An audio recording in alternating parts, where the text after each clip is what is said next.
Au début de l'année 1944, les Allemands sont au courant qu'un débarquement allié va avoir lieu en Europe. Le grand amiral Karl Dönitz, au cas où le débarquement aura lieu en France, notamment dans la Manche, ou sur la façade atlantique, garde un groupe en réserve d'une vingtaine de sous-marins. Cette flottille, qui nomme Landwehr, est basée à Brest. Le 6 juin à minuit, les Allemands envoient un premier groupe de 15 sous-marins en direction de l'ouest de la Manche, l'entrée de la Manche. 1h30 plus tard, un second groupe de 7 sous-marins allemands appareille aussi de Brest en direction de l'entrée de la Manche. Dans ce deuxième groupe se trouve le U-821.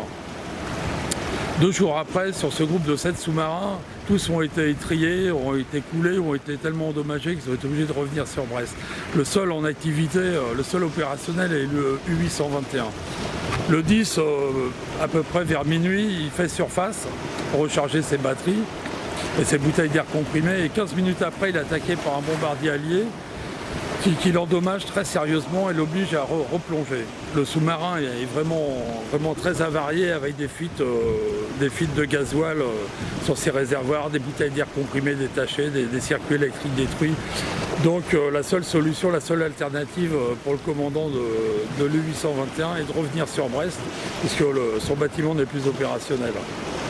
Quelques heures plus tard, alors qu'ils essayent désespérément de se maintenir en immersion périscopique sous la surface, le sous-marin est obligé de faire surface, cap sur Ouessant. Il est aperçu par 4 Mosquito, 4 bimoteurs bombardiers Mosquito britanniques qui l'attaquent et le mitraillent avec des obus de 20 mm perforants. Donc le 821 n'est plus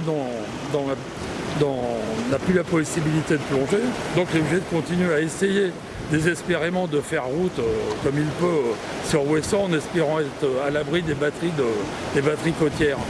Hélas, les pilotes de Mosquito ont prévenu un B-24 Liberator qui est dans la zone, qui attaque à 2 reprises le 821 en lâchant 2 bombes. Une des bombes lors de la deuxième attaque le touche et le 821 disparaît définitivement sous les flots. Il y a un seul survivant qui est récupéré peu après dans un état désespéré, mais qui arrive à s'en sortir. Donc sur les 51 hommes d'équipage, 50 ont disparu. La plupart reposent à l'intérieur de leur cercueil d'acier par moins 110 mètres de fond.